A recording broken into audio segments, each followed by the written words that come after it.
welcome back to your favorite channel Definite Success पाठशाला। So finally definite success पाठशाला पर अब क्लास 9th का IT information technology book code 402 की भी शुरुआत हो चुकी है, जिसमें हमने अभी तक चैप्टर 3 तक कंप्लीट कर लिया है। होपफुली आपने सारे वीडियो लेक्चर्स देख लिए होंगे। सो यूनिट 1 कम्युनिकेशन स्किल्स का आज हम डिस्कस करने वाले हैं last chapter 4, that is basic writing skills. तो कम्युनिकेशन के लिए हमारे अंदर जिन स्किल्स की जरूरत होती है उनमें एक स्किल होता है राइटिंग स्किल्स। तो राइटिंग स्किल्स को किस तरीके से डेवलप करना है, किन चीजों का आपको ध्यान रखना होता है, वो आज के इस सेशन में हम डिस्कस करने वाले हैं। सो स्टार्ट से लेकर एंड तक आपको पूरे सेशन में बने रहना है, क्योंकि आज जो भी चीजें मैं बताने वाली हूँ वो सब आपने बचपन से पढ़ी हुई है। मतलब राइटिंग स्किल्स के लिए आपको किन चीजों की रिक्वायरमेंट होती है, आपका स्पेलिंग करेक्ट होना चाहिए, आपको ग्रामेटिकल नॉलेज होना चाहिए, आपको सारी चीजों का जो ग्रामर पोर्शन होता है उसका स्ट्रांगली नॉलेज होना चाहिए, सो दैट आपके राइटिंग स्किल्स अच्छे हो सकते हैं और आप कुछ भी सेंटेंस या कोई भी पैराग्राफ या जो भी कुछ भी आप लिखते हो तो वो करेक्ट होता है, तो उसके थ्रू आप एक इफेक्टिव कम्युनिकेशन कर सकते हो। तो आज बेसिकली डिटेल में हम इन सारी चीजों को कवर करने वाले हैं। जो भी स्टूडेंट्स आज पहली बार मेरे इस सेशन में जुड़े हैं, भाई प्रीवियस वीडियो के लिंक आपको डिस्क्रिप्शन में मिल जाएंगे, जहां से आप एक्सेस कर सकते हो, और आगे आने वाले यदि वीडियोस को एक्सेस करना चाहते हो then go and subscribe the channel. So let's start today session without going any delay. So writing skills की जरूरत हमें क्यों होती है ये आपको अच्छे से पता है। Whenever we want to communicate with someone in written way, अब आप अलग अलग तरीके से किसी के भी साथ कम्युनिकेट कर सकते हो। आप वर्बली कम्युनिकेट कर सकते हो जिसमें आप कुछ वर्ड्स को बोल सकते हो, और आप रिटर्न वे में कम्युनिकेट कर सकते हो जिनमें आप वही वर्ड्स जो स्पोकन वर्ड्स है उन्हें लिख सकते हो, है ना। तो वर्बल कम्युनिकेशन हमने पढ़ लिया, नॉन वर्बल कम्युनिकेशन भी पढ़ा था जिसमें आप फेशियल एक्सप्रेशंस, आपके जो भी इमोशंस होते हैं, जो भी आपके बॉडी लैंग्वेज होते हैं उसके थ्रू आप कम्युनिकेट कर सकते हो, और एक विजुअल कम्युनिकेशन देखा था जो कुछ इमेजेस, ग्राफिक्स, पिक्चर्स के थ्रू आप कम्युनिकेट करते हो। तो ये 3 मेथड्स हमने डिस्कस किया था कम्युनिकेशन के लिए, और तीनों ही मेथड्स अपनी जगह पर बहुत इंपॉर्टेंट है। तो यहाँ पर बेसिकली इस चैप्टर में आपको ये पढ़ना है कि यदि आप रिटर्न वे में किसी के साथ कम्युनिकेट करते हो तो वहाँ आपके पास में कुछ स्किल्स की जरूरत होती है। So to communicate well we must have a good command over the language in which we are communicating. Obvious सबसे मोस्ट इंपॉर्टेंट पार्ट क्या होता है, वो लैंग्वेज जिसमें आप कम्युनिकेट कर रहे हो। चाहे आप हिंदी लैंग्वेज में कम्युनिकेट कर रहे हो और इंग्लिश लैंग्वेज में कम्युनिकेट कर रहे हो, आपका लैंग्वेज सबसे ज़्यादा इंपॉर्टेंट होता है। रिसीवर को समझ में आना चाहिए, जो आपने लिखा है वो करेक्ट होना चाहिए, क्लियर होना चाहिए, कंप्लीट होना चाहिए, जो लास्ट वीडियो में हमने 7 C's में पढ़ा है ना। तो 7 C's अच्छे से क्लियर है, जो कि बहुत बहुत ज़्यादा इंपॉर्टेंट है। At the same time we must take care that there are no grammatical errors in writing. Obvious same time जहाँ पे आप जिस भी लैंग्वेज में कम्युनिकेट कर रहे हो उस लैंग्वेज में आप जो भी कुछ बोल रहे हो या जो भी कुछ लिख रहे हो, है ना, कम्युनिकेट करने के लिए जो भी आपका मैसेज है उसे आप बोलते हो या लिखते हो, तो भाई उस मैसेज में कोई भी ग्रामेटिकल एरर नहीं होनी चाहिए। Understand, to improve our writing skills, we will study about the basic components of English grammar and how they should be used effectively. देखो, तो सबसे ज़्यादा कॉमनली लैंग्वेज आजकल यूज़ होती है वो है आपकी इंग्लिश। हिंदी तो है ही, हिंदी के साथ जो कॉमनली यूज लैंग्वेज है जो हर कोई जानता है दैट इज़ इंग्लिश लैंग्वेज, है ना। तो आज इस बेसिकली चैप्टर में हम जो इंग्लिश के जो बेसिकली कॉम्पोनेंट्स हैं, मेन कॉम्पोनेंट्स हैं जिनके बेसिस पे आप अपना राइटिंग स्किल डेवलप कर सकते हो, उन्हें ही डिस्कस करेंगे, है ना। तो अब राइटिंग स्किल्स में सबसे पहले इंग्लिश का जो एक कंपोनेंट है वो है फ्रेजेस, जो आप बचपन से पढ़ते आ रहे हो, है ना। फ्रेजेस, सेंटेंसेस, नाउन्स, प्रोनाउंस, है ना, और जो आपने आर्टिकल्स पढ़े हैं वो सारी चीज़ें जो आपके बेसिक ग्रामर को ग्रामर के जो स्किल्स हैं उन्हें डेवलप करती है। जो आपकी इंग्लिश टीचर से आपने पढ़ा होगा, जो आपकी ग्रामर टीचर ने आपको पढ़ाया होगा, है ना, वही बेसिक चीज़ों को हम यहाँ कवर करने वाले हैं। ओके, तो फ्रेजेस क्या होते हैं जल्दी बताओ, सभी को अच्छे से पता है ना। When we communicate with each other we express our thoughts और ideas through words. A group of words that make complete sense is called a sentence. Obvious, आप अलग अलग वर्ड्स को मिलाकर एक सेंटेंस बना लेते हो, तो ग्रुप ऑफ वर्ड्स जिनसे कंप्लीट सेंस निकलता है वो सेंटेंस कहलाता है। लेकिन वही कुछ ऐसे ग्रुप ऑफ वर्ड्स होते हैं जिनसे कंप्लीट सेंस नहीं निकलता है, वो फ्रेज कहलाते हैं। हमने पढ़ा है ना, आपने क्लास 5th से 4th से 5th से आपको फ्रेजेस आ जाते हैं। So now look at the following group of words. A sweet smelling rose will be going up the mountain behind the cupboard. Do they make complete sense? क्या ये जितने sentences मैंने अभी बताए इनका कोई complete sense निकल रहा है? No, because इसमें कोई भी subject या कोई भी object नहीं है। ये कुछ ग्रुप ऑफ वर्ड्स हैं जिनका कोई कंप्लीट सेंस नहीं निकल रहा है, सो हम इन्हें क्या कहेंगे, दे आर नॉट सेंटेंस, ये सेंटेंस नहीं कहलाएंगे। सेंटेंस वही कहलाते हैं जिनमें सब्जेक्ट और प्रेडिकेट होता है, जिसमें कुछ सब्जेक्ट ऑब्जेक्ट सब होते हैं, है ना, बट ये क्या कहलाएंगे, फ्रेजेस कहलाएंगे। इन फ्रेजेस को आप सेंटेंसेस में यूज कर सकते हो, है ना जी। चलिए, तो फ्रेज क्या हो गए, a phrase is a group of words that form a unit within a sentence but in incomplete independently. Okay, now a phrase lacks both the subject and the object. phrases में subject और object नहीं होता है। अब आपको ये बहुत अच्छे से पता है, आपने बचपन से पढ़ा है कि सेंटेंस जब भी आप कोई लिखते हो रिटन कम्युनिकेशन में, सपोज आपको किसी को कुछ मैसेज लिखना है, तो आप जो भी सेंटेंस लिखते हो तो उसमें सबसे पहले आप सब्जेक्ट लिखते हो, ठीक है, फिर आप वर्ब या हेल्पिंग वर्ब का यूज करते हो, फिर आप ऑब्जेक्ट लिखते हो। ओके, तो जो ये कहलाता है कंप्लीट एक सेंटेंस जिसमें आप सारी चीजों को यूज कर रहे हो, ठीक है, सब्जेक्ट और ये वाला जो पार्ट है ये कहलाता है प्रेडिकेट, ठीक है, ये अभी हम डिटेल में पढ़ेंगे। फाइन, मतलब मैं आपको ऊपर सारी चीजें पढ़ा दूंगी जो आपको जरूरी है जानना कि इंग्लिश के में बेसिकली अपने राइटिंग स्किल्स को डेवलप करने के लिए आपको किन किन चीजों का नॉलेज होना चाहिए, ग्रामर के कौन से पार्ट है जो बहुत ज्यादा इंपॉर्टेंट होते हैं। लेकिन वहीं जब हम बात करते हैं किसकी, फ्रेजेस की, तो फ्रेजेस में आपको पता है कि सब्जेक्ट और ऑब्जेक्ट नहीं होते हैं, ठीक है, सब्जेक्ट और ऑब्जेक्ट नहीं होते हैं, इसलिए हम इसे कहते हैं इनकम्प्लीट। ओके, मतलब कुछ ग्रुप ऑफ वर्ड्स होते हैं। अब ये जो एग्जांपल है ये आपको बहुत अच्छे से क्लियर कर देगा फ्रेजेस और सेंटेंसेस के डिफरेंस को। जैसे girl in the brown hat, okay, ये क्या हो गया, एक फ्रेज हो गया। अब वही मैं इसको सेंटेंस में यदि कंप्लीट करती हूँ, इस फ्रेज को सेंटेंस में कन्वर्ट करती हूँ, तो the girl in the brown hat looked confused, तो अब आपको इसका मतलब समझ में आ रहा होगा। The girl in the brown hat ये सिर्फ एक फ्रेज है, लेकिन इसको जब आप यूज कर लोगे प्रॉपर सेंटेंस में, तो आप यह बताओगे कि हम किस गर्ल की बात कर रहे हैं जो कि कंफ्यूज्ड है, जिसका ब्राउन हैट। ओके, तो ये आपको अच्छे से समझ में आ रहा है ना, the girl in the brown hat looked confused. तो ये एक कंप्लीट सेंटेंस हो गया जिसमें सब्जेक्ट भी है ऑब्जेक्ट भी है, और यहाँ पे कोई सब्जेक्ट और ऑब्जेक्ट नहीं था, तो ये एक फ्रेज था। तो अब फ्रेज और सेंटेंस क्लियर है, तो आप जब भी कुछ बात करते हो, किसी के भी साथ कम्युनिकेट करते हो, तो आपको प्रॉपर सेंटेंस में वर्ड्स लिखने होते हैं, प्रॉपर सेंटेंस में आपको अपनी बात कहनी होती है बिना कोई ग्रामेटिकल एरर के। So the phrase in the above example makes complete sense when it is a part of a sentence. Okay, now there are different kind of phrases. Obvious आपने अब डिफरेंट काइंड ऑफ फ्रेजेस देखे होंगे, जैसे noun phrase, है ना, adjective phrase, prepositional phrase, बस वही सारे फ्रेजेस अब यहाँ पे भी मैंने लिखे हुए हैं। तो जस्ट आपके नॉलेज के लिए मैंने ये चीज़ें यहाँ पे इंक्लूड की हैं, क्योंकि होता क्या है, जनरली एग्जाम में तो इससे क्वेश्चंस आते नहीं है, बट सीबीएसई का भरोसा नहीं है ना, कभी भी कुछ भी आपको दे सकता है। आपके सिलेबस में जब ये चैप्टर रखा है, इंग्लिश के बेसिक कॉन्सेप्ट्स रखे हैं, मीन्स कि इससे क्वेश्चन आने के कुछ चांसेस तो हैं। हो सकता है इस बार आपको इससे बेस्ड क्वेश्चन आ जाए। तो बेसिक चीज़ें जो आप इंग्लिश में पढ़ते आए हो, जो आपको नेहा मैम ने आपकी क्लास में यहाँ पर भी डेफिनेट सक्सेस पाठशाला में भी पढ़ाई है। ओके, तो नाउन फ्रेज क्या होता है? Obvious, a noun phrase acts like a noun in a sentence, जो कि सेंटेंस में नाउन की तरह ट्रीट होता है, वो नाउन फ्रेज कहलाता है। जैसे he was looking at the painting of a sailing boat, तो यहाँ पे जो सेलिंग बोट है वो क्या कहला रहा है? आपका नाउन फ्रेज कहला रहा है। Understand? Now a verb phrase, verb phrase क्या होता है? A verb phrase is a group of main verbs and helping verbs with in a sentence. जो आपने सेंटेंस में मेन वर्ब और जो हेल्पिंग वर्ब ली हुई है ना, उसको कलेक्टिवली हम वर्ब फ्रेज कहते हैं। जैसे सेंटेंस देखो, she had been living in London. Okay, so verb phrase had been living.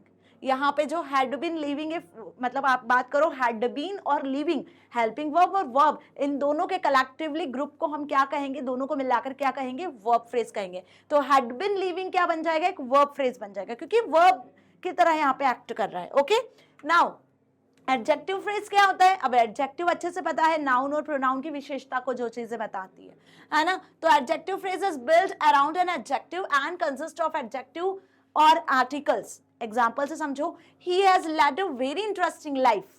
तो यहाँ पे जिस भी पर्सन की बात कर रहे हैं उसकी इंटरेस्टिंग लाइफ के बारे में बात हो रही। तो यहाँ किस फ्रेज की बात करेंगे हम? यहाँ हम एडजेक्टिव फ्रेज की बात कर रहे हैं। तो एडजेक्टिव फ्रेज में इंटरेस्टिंग, जो कि लाइफ के बारे में बता रहे हैं कि लाइफ इंटरेस्टिंग है, ठीक है, उसकी लाइफ इंटरेस्टिंग है। तो यहाँ पे इंटरेस्टिंग लाइफ क्या हो जाएगा?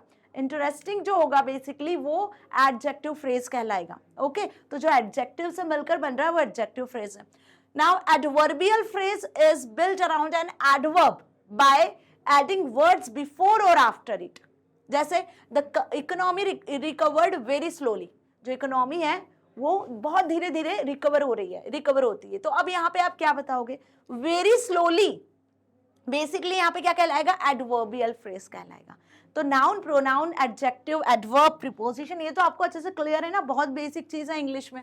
अब प्रीपोजिशनल फ्रेज की यदि मैं बात करूं तो जो प्रीपोजिशन से रिलेटेड है, इज, ऑन, एट, जो भी बहुत सारी प्रीपोजिशंस होती हैं वो प्रीपोजिशनल फ्रेज कहलाता है। Always begins with preposition and followed by a noun, noun से फॉलो किया जाता है और प्रीपोजिशन से स्टार्ट होता है। जैसे I long to live near the sea, तो यहाँ पे देखो नियर द सी, ये बेसिकली क्या कहलाएगा, आपका प्रीपोजिशनल फ्रेज कहलाएगा, ठीक है, जो कि प्रीपोजिशन से स्टार्ट होगा, to live near the sea. Okay, preposition से स्टार्ट होगा और नाउन पर खत्म होगा, तो द सी नाउन है, वहां पे खत्म हो रहा है। ओके, तो होपफुली आपको फ्रेजेस तो अच्छे से क्लियर है।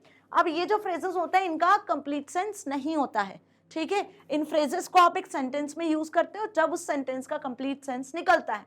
तो अब सेंटेंस क्या हो गए भाई, सेंटेंस भी तो इंपॉर्टेंट है, बिना सेंटेंस के तो आपका कॉन्वर्सेशन कंप्लीट ही नहीं होता है।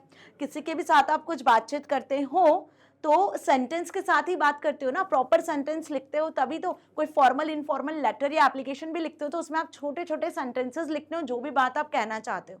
तो सेंटेंसेस क्या होते हैं, a group of words that makes complete sense is called a sentence. ये जनरली आपसे कैसे पूछे जाएंगे आपके एग्जाम में। अब आप सोच रहे होंगे मैम बहुत ही बेसिक चीज पढ़ रहे हैं, तो यस डियर स्टूडेंट, ये बहुत ही बेसिक है और यही स्टूडेंट्स गलती करते हैं, इन बेसिक चीजों में ही स्टूडेंट्स गलती करके आते हैं एग्जाम में, ठीक है, क्योंकि जब आपको बोला जाता है ना लेटर लिखो, एप्लीकेशन लिखो, नोटिस लिखो, पैराग्राफ लिखो, जो जनरली आपसे इंग्लिश में भी पूछा जाता है और आगे चल के यही आपके कम्युनिकेशन स्किल्स में डेवलप होता है, क्योंकि जो आप लिखते हो वही आप बोलते भी हो, है ना, मतलब जो आपके माइंड में चल रहा होता है वही चीजें हम बोलते भी हैं, वही चीजें हम लिखते भी हैं। तो कहीं ना कहीं हमारे अंदर वो स्किल्स होने चाहिए ना, जिसको चीजों को हम सोच सके सही तरीके से और सही तरीके से बोले और सही तरीके से लिखे, जिससे कम्युनिकेशन इफेक्टिव हो सके, है ना। तो सेंटेंस क्या हो गए, ग्रुप ऑफ वर्ड्स जिनका कंप्लीट सेंस निकलता है। दो पार्ट में डिवाइड होते हैं सेंटेंस, किन दो पार्ट में डिवाइड होते हैं, सब्जेक्ट एंड प्रेडिकेट, जो मैंने अभी आपको बताया, किस में डिवाइडेड होते हैं, सब्जेक्ट एंड प्रेडिकेट में। अब सब्जेक्ट आपको अच्छे से पता है जिसकी हम बात कर रहे होते हैं, ओके, और प्रेडिकेट उसमें वर्ब, ऑब्जेक्ट, हेल्पिंग वर्ब, सारी चीजें इंक्लूड हो जाती है ना। तो colour blue favourite is my, अब देखो यहाँ पे क्या लिखा हुआ है, colour blue favourite is my. यहाँ पे ये जो वर्ड्स लिखे हुए हैं इनको कलेक्टिवली लिख दिया बस, जस्ट इनका कोई सेंस निकल रहा है क्या, नो, इसका कोई सेंस नहीं निकल रहा है, क्योंकि यहाँ पे इन्हें अरेंज नहीं किया है। ग्रुप ऑफ वर्ड्स तो लिखे हैं लेकिन जब आप इसको प्रॉपर फॉर्मेट में नहीं अरेंज करोगे तब तक इसका कोई सेंस निकलेगा क्या, नहीं ना, तो it makes no sense, therefore it is not a sentence. जब इसका कोई सेंस ही नहीं निकल रहा है तो ये सेंटेंस नहीं है। लेकिन वही यदि आप इसको ऐसे लिखते हो, my favourite colour is blue, okay, तो अब यहाँ पे इसका एक सेंस निकल रहा है जिसमें माई जो हो गया सब्जेक्ट हो गया, ठीक है, फेवरेट कलर इज ब्लू ये पूरा प्रेडिकेट हो गया, तो इसका एक सेंस निकल रहा है जो पढ़कर आपको समझ में आ रहा है कि यहाँ पे मेरा फेवरेट कलर ब्लू है। एक प्रॉपर सेंटेंस के फॉर्मेट में आप इसको पढ़ पा रहे हो, समझ पा रहे हो, ओके। सो सेंटेंस में क्या होता है, ग्रुप ऑफ वर्ड्स होते हैं जो प्रॉपरली अरेंज्ड होते हैं सब्जेक्ट प्रेडिकेट के फॉर्मेट में और जिसका एक कंप्लीट सेंस निकलता है। अब यहाँ पे डिफरेंट डिफरेंट टाइप के सेंटेंसेस आपने पढ़े होंगे, पढ़े ना, कौन कौन से सेंटेंसेस हमने पढ़े हैं, असर्टिव सेंटेंस पढ़ा है, इंपरेटिव पढ़ा है, इंट्रोगेटिव पढ़ा है, एक्सक्लेमेटरी पढ़ा है ना। तो ये डिफरेंट टाइप के सेंटेंसेस होते हैं। असर्टिव सेंटेंसेस क्या होते हैं, जो सिंपल सेंटेंसेस आप जिसे कहते हो, ठीक है, जिसे आप डिक्लेरेटिव सेंटेंस भी कहते हो। जैसे अभी मैंने बताया my favourite colour is blue, तो ये एक सिंपल सा सेंटेंस हो गया जिसे हम असर्टिव सेंटेंस कहेंगे। वही इंपरेटिव सेंटेंस क्या होते हैं, जो कमांड देने के लिए यूज किए जाते हैं। जब किसी को आप कोई ऑर्डर देते हो, shut the door, sit down, stand up, ऐसे कुछ ऑर्डर देते हो तो वो इंपरेटिव सेंटेंस कहलाता है। इंटरोगेटिव सेंटेंस क्या होते हैं, जो क्वेश्चन मार्क वाले सेंटेंसेस होते हैं जिनमें आप किसी से कुछ क्वेश्चन पूछते हो, वो इंटरोगेटिव सेंटेंस होते हैं। जैसे where are you going, what are you doing, this type of questions. Exclamatory sentence क्या होते हैं, जो एक्सक्लेमेटरी मार्क से शो किए जाते हैं। जैसे सपोज आप जब बहुत ज़्यादा हैप्पी होते हो तो हुर्रे, या कोई मैच वगैरह जीत जाते हो तो hurray, he won the match, like इस तरीके से जो आपके सेंटेंसेस होते हैं, ठीक है, जहाँ से आप स्टार्ट करते हो जिसमें एक्सक्लेमेटरी मार्क लगाया जाता है जनरली, तो ये कहलाता है एक्सक्लेमेटरी सेंटेंस, ओके। तो अब यदि ये आपसे एमसीक्यूज में पूछ लिए तो करके आ जाओगे ना, इनका डेफिनेशन पूछ लिया तो क्या करके आओगे? तो देख लो, एक एक नजर डाल लेते हैं हम डेफिनेशन पर भी। An assertive sentence in a sentence that states a fact. Such a sentence is a simple statement that indicates, asserts or declares something. इसलिए हम इसे क्या कहते हैं? डिक्लेरेटिव सेंटेंस भी कहते हैं, क्योंकि इसमें आप सिंपल वे में किसी चीज को डिक्लेयर करते हो, किसी चीज को बताते हो, कोई फैक्ट बताते हो। ओके, जैसे Jane is a student, she lives in a big city. I saw my friend in the market. तो सिंपल से सेंटेंसेस हैं। ओके, तो ये असर्टिव कहलाते हैं। वहीं बात करें इंपैरेटिव सेंटेंस की, तो जो ऑर्डर देने के लिए, रिक्वेस्ट करने के लिए, कमांड देने के लिए जिन सेंटेंस का यूज करते हो वो इंपैरेटिव कहलाते हैं। So it is a sentence which gives a command, makes a request, express a wish. This type of sentence may end with a full stop or an exclamation mark. जैसे go to your room, अपने room में जाओ। हो सकता है आपकी mother आपको इस तरीके से बोलती है तो एक कोई ऑर्डर दे रहे हैं, टीचर आपको बोलती है go to your class. Okay, तो ये जो ऑर्डर कहलाता है ये बेसिकली इंपैरेटिव सेंटेंस कहलाता है। Please land me your book, ये रिक्वेस्ट कहलाता है ना। तो जब आप किसी से कोई रिक्वेस्ट कर रहे हो, कुछ ऑर्डर कर रहे हो, तो बेसिकली ये इंपैरेटिव सेंटेंस में इंक्लूड होता है। एक्सक्लेमेटरी सेंटेंस क्या हो गए? That expresses sudden and strong feeling such as surprise, wonder, pity, sympathy, happiness और ग्रेटिट्यूड, है ना। आप बहुत ज़्यादा हैप्पी हो, आप सैड हो, आप एक्साइटेड हो किसी चीज़ को लेकर, या आप एकदम से सरप्राइज हो जाते हो जब आपको कुछ नई चीज़ दिखती है, वंडर हो जाते हो। तो बेसिकली ये जो इस टाइम पे जो आप सेंटेंसेस यूज़ करते हो, इस टाइप पे जो वर्ड्स आपके मुंह से निकलते हैं वो एक्सक्लेमेटरी कहलाते हैं। जैसे hurray, what a shame, bravo, well done, these all are the exclamatory sentences. Okay, now interrogative sentence again I am telling, जो क्वेश्चन पूछने के लिए सेंटेंस यूज किए जाते हैं, जिसको क्वेश्चन मार्क से एंड किया जाता है, वो इंटरोगेटिव सेंटेंस होते हैं। What is your name, where do you live. Okay, जो क्वेश्चन मार्क से एंड हो रहे हैं तो इंटरोगेटिव होते हैं। वही नेगेटिव सेंटेंसेस भी होते हैं जो नॉट, नहीं से खत्म होते हैं, नॉट से खत्म होते हैं। ओके, तो होपफुली आपको समझ में आ गए सेंटेंसेस भी। पार्ट्स ऑफ सेंटेंस यदि आएगा तो क्या लिखोगे? टू टाइप में डिवाइडेड होते हैं sentences, subjects and predicate. Okay, parts की यदि बात करें तो every complete sentence contains two parts, one is the subject and the other is predicate. Subject क्या होता है? सब्जेक्ट इज अ वर्ड, वो वर्ड होता है या ग्रुप ऑफ वर्ड्स भी सब्जेक्ट बन सकते हैं, which conveys the names of a person, things about whom और विच वी आर स्पीकिंग। मतलब सब्जेक्ट में जनरली नाउन या प्रोनाउंस आते हैं, जिनके बारे में आप बात कर रहे हो, है ना, जिसके लिए बात कर रहे हैं, वो बेसिकली सब्जेक्ट कहलाता है। प्रेडिकेट क्या कहलाता है? जो बचा हुआ सेंटेंस में सारे वर्ड्स है वो प्रेडिकेट कहलाते हैं, जिसमें वर्ब्स आ जाती हैं, है ना। सब्जेक्ट के बारे में आप क्या कह रहे हो, सब्जेक्ट क्या काम कर रहा है, किस चीज के लिए आप उसका यूज कर रहे हो, बेसिकली वो सारी चीज किस में इंडिकेट होती है? प्रेडिकेट में। तो अबाउट द सब्जेक्ट जो लिखते हो वो प्रेडिकेट में आता है। Now for example, the book fell off the table. In this sentence, the book is the subject because something is being said about it, and fell off the table is the predicate because that is being said about the book. Clear? कोई doubt नहीं है यहाँ पे? तो ये sentence है, इसमें the book क्या हो गया? Subject, and fell off the table क्या हो गया? प्रेडिकेट। ओके, चलिए अब rules of writing a sentence. कोई भी सेंटेंस लिखने के लिए आपको किन रूल्स का ध्यान रखना होता है, ये बहुत ज़्यादा इंपॉर्टेंट है। देखो, सेंटेंस तो हर कोई फॉर्म कर लेता है ना। आपको भी मैं यदि कुछ लेटर एप्लीकेशन लिखने को बोलूँगी तो आप भी फॉर्म कर लोगे, सेंटेंसेस बना लोगे, लेकिन सेंटेंसेस में जब गलतियाँ होती हैं ना तो हम उसे रेक्टिफाई नहीं कर पाते हैं। तो कुछ रूल्स है जिनके बेसिस पे आप एकदम करेक्ट सेंटेंसेस फॉर्म कर सकते हो। जैसे हमेशा जब सेंटेंस लिखो तो लॉन्ग या लेंथी सेंटेंसेस नहीं क्रिएट करो, जितने शॉर्ट सेंटेंसेस, जितने कम वर्ड्स में, जितना प्रिसाइज वे में आप फॉर्म कर सकते हो वैसा करो। तो use short sentences, economise on words को भी आप जितना ज़्यादा सिंपल यूज कर सकते हो वो यूज करो। मतलब जो सिनोनिम्स होते हैं ना, वो सिनोनिम्स आप जितने ज़्यादा सिंपल ले सकते हो जो रिसीवर को समझ में आ सके वो लो। Design sentences to emphasise the topic, और सेंटेंसेस भी ऐसे डिजाइन करो कि जिस टॉपिक के बारे में आप बात कर रहे हो उस टॉपिक को वो रिलेट करे, टॉपिक से हटे नहीं। लिमिट सेंटेंस कंटेंट, सेंटेंस का जो कंटेंट है उसके एक लिमिट डिसाइड करो, ठीक है। Now arrange the sentence in a proper sequence, और जितने भी सेंटेंस है, सपोज आपने किसी एक टॉपिक से रिलेटेड 10 सेंटेंस बनाए, तो उन 10 सेंटेंस को एक सीक्वेंस में अरेंज करो कि पहले ये आएगा, फिर ये आएगा, फिर ये आएगा। तो इस तरीके से आप प्रॉपरली क्या कर सकते हो, सेंटेंसेस को क्रिएट कर सकते हो और अपने राइटिंग स्किल्स में उसे यूज कर सकते हो। Now, rules of writing a sentence में each word in a English language belongs to a particular class or a part of speech. There are 8 parts of speech in English grammar.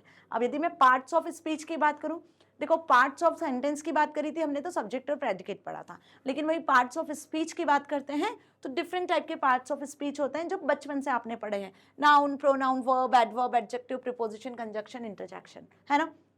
एक छोटा सा overview type में आपको इनको बता देती हूँ, क्योंकि क्या होता है ना एग्जाम में इनके डेफिनेशन, इनके एमसीक्यूज आपसे पूछे जाएंगे, बिल्कुल जो आपसे 4th 5th क्लास से जो आप पढ़ते हुए आ रहे हो ना, अभी तक भी पढ़ रहे हो, राइट। ये कभी नेवर एंडिंग है, ये हमेशा पढ़ोगे, 12th में जाओगे, 11th में जाओगे, 10th में जाओगे, वहां भी पढ़ोगे। तो इंग्लिश ग्रामर कभी एंड नहीं होती है, जितना आप इसको ज्यादा सीखते जाते हो ना उतना ज्यादा नई नई चीजें आपको इसमें मिलती है ना। तो एक नजर हम इन सारे पार्ट्स ऑफ स्पीच पे डाल लें, जस्ट कि नाउन क्या होता है आप सभी को अच्छे से पता है कि a word that is used to give the person's name, thing, animal's name, places और an ideas, this is called as noun. जैसे Mohit, London, pen, pencil, hope, table. So Ram uses a blue pen to write a letters, यहाँ पे एक example भी मैंने लिया हुआ है, तो यहाँ पे राम, ब्लू पेन, और बेसिकली आप बात करोगे तो ये क्या हो गए, नाउन्स हो गए, जिनके बारे में बात की जा रही है, जो कोई पर्सन का नाम हो सकता है, प्लेस का नाम हो सकता है, थिंग का नाम हो सकता है। प्रोनाउन क्या होता है, नाउन के प्लेस पे जिनका आप यूज करते हो वो प्रोनाउन होता है। तो refer to the word used in place of a noun और a noun phrase to avoid repetition, है ना, रिपीटेशन को अवॉइड करने के लिए। जैसे आप राम के बारे में बता रहे हो, ठीक है, तो आप राम के बारे में बता रहे हो तो आप पूरे जितने भी सेंटेंसेस लिखोगे, 10 सेंटेंस आपने लिखे हैं, तो ऑल 10 सेंटेंसेस में आप बार बार राम वर्ड यूज करोगे क्या, नहीं ना। तो रिपीटेशन को हटाने के लिए हम प्रोनाउंस का यूज करते हैं, तो आप उस प्लेस पे ही, हिम, हिज इसका यूज कर सकते हो, है ना। चलिए, तो I, you, it, we, us, them, those, he, she, her, him, ये सब क्या हो गए आपके प्रोनाउंस हो गए। I want her to dance with me, I, me, ये क्या हो गए हैं, प्रोनाउंस हो गए, ठीक है। नाउ एडजेक्टिव एंड वर्ब, अब एडजेक्टिव और वर्ब भी अच्छे से क्लियर है, तो नाउन और प्रोनाउन को क्या करने के लिए, डिफाइन करने के लिए, फर्दर डिफाइन करने के लिए, उनकी क्वालिटीज को बताने के लिए हम क्या करते हैं, यहाँ पर एडजेक्टिव्स का यूज कर लेते हैं। तो refers to a word that describes, modifies और gives more information about a noun और अ प्रोनाउन। नाउन और प्रोनाउन की मोर इन्फॉर्मेशन बताने के लिए, उनको डिस्क्राइब करने के लिए एडजेक्टिव्स का यूज करते हैं, जैसे cold, happy, young, two, fun, है ना, ये क्या हो गया, एडजेक्टिव्स हो गए। So the little girl has a pink hat, little girl ने जो वेयर की हुई है वो हैट कैसी, पिंक कलर की हैट है, तो आप उस गर्ल की हैट को डिस्क्राइब कर रहे हो कि वो पिंक कलर की हैट है, तो बेसिकली यहाँ पर क्या बोलेंगे हम, इसे एडजेक्टिव कहेंगे। वर्ब क्या होता है, किसी काम को करना, है ना, कोई भी क्रिया, जैसे हिंदी में आपने पढ़ा होगा ग्रामर में तो उसे क्रिया कहते हैं, तो जब भी आप कोई काम कर रहे हो, कोई एक्टिविटी कर रहे हो बेसिकली, तो उसे हम क्या कहते हैं, वर्ब कहते हैं, ठीक है। तो basically it shows an action और a state of being, it can show what someone is doing और डिड, ओके, जैसे गो, स्पीकिंग, वॉकिंग, रनिंग, ठीक है, लिसनिंग, तो बेसिकली ये सब क्या हो गए, ये सारे वर्ड्स हो गए जो कि वर्ब कहलाते हैं। तो जो भी एक्टिविटी आप करते हो, जो एक्शन आप करते हो, either you sleeping, you are resting, और you are telling, talking, skipping, skating, जो भी आप काम करते हो वो सब आपका वर्ब में कहलाता है। एडवर्ब क्या होता है, एडवर्ब एडजेक्टिव और वर्ब से मिलकर बना हुआ है, मतलब कि it refers to a word that modifies the meaning of a verb and adjective और another adverb that is expressing manner, place, time और डिग्री, ठीक है। जैसे वॉक स्लोली, ठीक है, वेरी स्लोली, वेल, टू, ये सब क्या कहलाते हैं, एडवर्ब कहलाते हैं। जैसे yesterday I at my lunch quickly, ठीक है, तो क्विक और बेसिकली वर्ब और जो आपका एडजेक्टिव है उन दोनों को जो इंडिकेट कर रहा है वो बेसिकली आपका एडवर्ब कहलाता है, ठीक है। Now refers to the word that shows the relationship of a noun, noun phrase और a pronoun to another word, this is called preposition. Preposition जो कि नाउन प्रोनाउन को रिफर करता है, ठीक है, जो कि नाउन और प्रोनाउन को बता रहा होता है, बेसिकली उसे हम क्या कहते हैं, प्रीपोजिशन, जो इनके बीच में रिलेशनशिप एग्जिस्ट करता है, जैसे at, on, in, from, with, about, ये सब क्या होते हैं, प्रीपोजिशंस कहलाते हैं। और इसमें बच्चे बड़े कंफ्यूज होते हैं, इन और ऑन में तो बहुत ही कंफ्यूज होते हैं, है ना, तो भाई ध्यान रखना है कि ये सारे प्रीपोजिशंस होते हैं। जैसे for example, I left my keys on the table for you, ठीक है, तो ऑन द टेबल ये क्या कहला रहा है, ऑन क्या है, बेसिकली यहाँ पे प्रीपोजिशन है। नाउ कंजक्शन क्या होता है, दो अलग अलग सेंटेंसेस को ज्वाइन करने के लिए कंजक्शन का यूज करते हैं, तो refers to a word that joins two words, ideas और phrases together and shows how they are connected. दो फ्रेजेस को ज्वाइन करना है, दो आइडियाज को, दो वर्ड्स को, दो सेंटेंसेस को ज्वाइन करना है बेसिकली, तो यहाँ पे हम कंजक्शन का यूज करते हैं। अब किस वर्ड से आप इनको ज्वाइन करते हो, एंड, बट, तो ये क्या होगा, आपके कंजक्शन हो गए, जैसे एंड, और, बट, बिकॉज, अंटिल, इनसे यूज करते हो ना, आप इन्हीं से कनेक्ट करते हो ना दो सेंटेंसेस को, तो ये बेसिकली आपके कंजक्शंस कहलाते हैं। जैसे I was feeling hot and tired but I still finished my work, तो एंड और बट दोनों क्या है यहाँ पे, दो अलग अलग सेंटेंसेस को ज्वाइन किए हुए हैं, सो बेसिकली हम इसे कंजक्शन कहते हैं। और ये जो दो सेंटेंसेस होते हैं वो एक दूसरे से रिलेटेड होने चाहिए। Okay, now interjection. What is interjection? It refers to a word or a phrase that expresses a strong emotion. They are usually followed by an exclamation sign. Exclamatory अभी sentence हमने देखे ना, तो जो words exclamation sign से indicate किए जाते हैं वो interjection कहलाते हैं। जैसे wow, oh, you, okay, ये जो है, out, ये जो words आप use करते हो ये interjection कहलाते हैं। Okay, now आर्टिकल्स, आप देखो यही में इसी में हम कंटिन्यू कर लेते हैं आर्टिकल्स को भी। तो भाई आर्टिकल्स की अपनी अलग ही बात है ना। आर्टिकल्स के बारे में भी पढ़ा है ना, 3 आर्टिकल्स पढ़े होंगे आप सभी ने, ए, एन और द।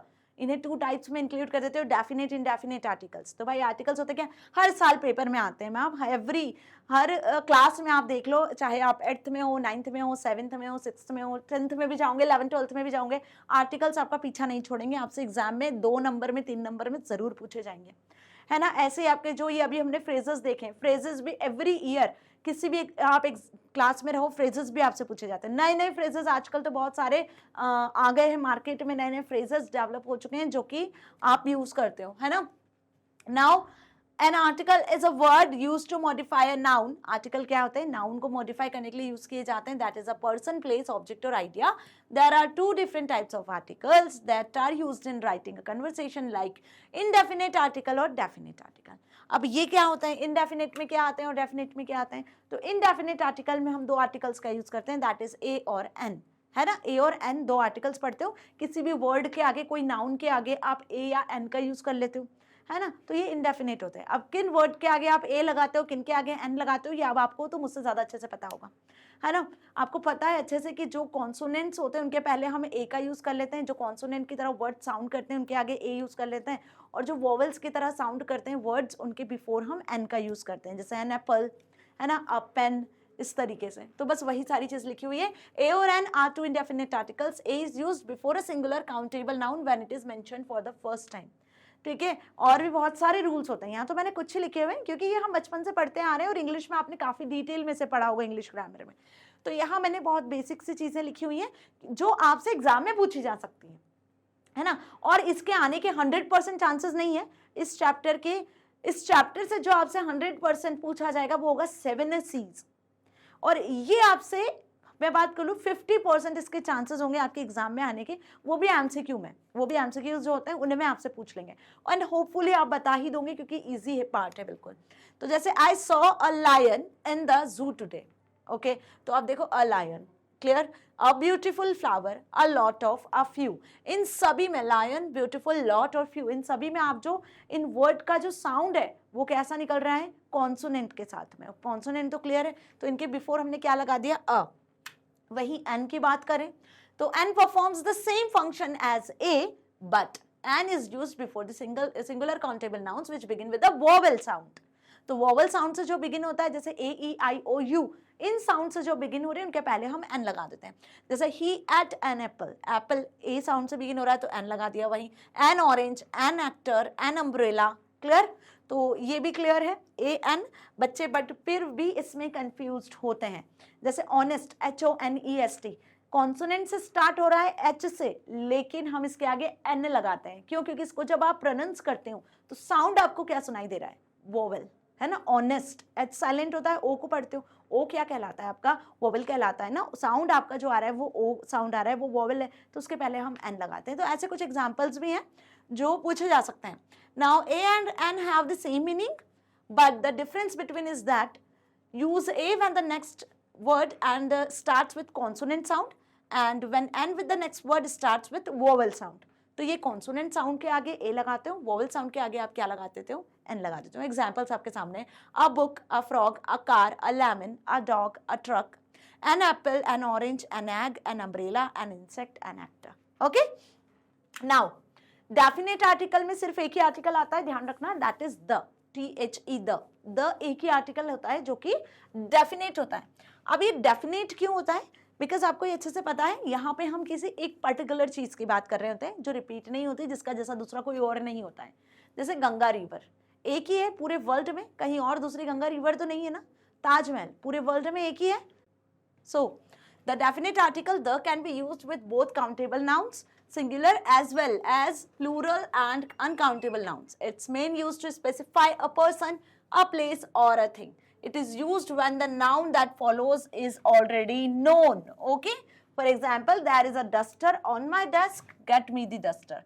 तो यहाँ पे देखो बात हो रही है उस डस्टर की जो कि डेस्क पे रखा हुआ है, गेट मी द डस्टर। तो यहाँ पे आप जिस चीज़ के बारे में जानते हो पहले से, है ना, और उसके जैसा दूसरा कोई नहीं है जिसके लिए आप पर्टिकुलरली स्पेसिफिकली बात कर रहे हो, वही नाउन हम बेसिकली उसी के पहले द लगाते हैं। So the is used before a singular noun when it refers to a particular class और अ ग्रुप, जैसे the bicycle is a common means vehicle.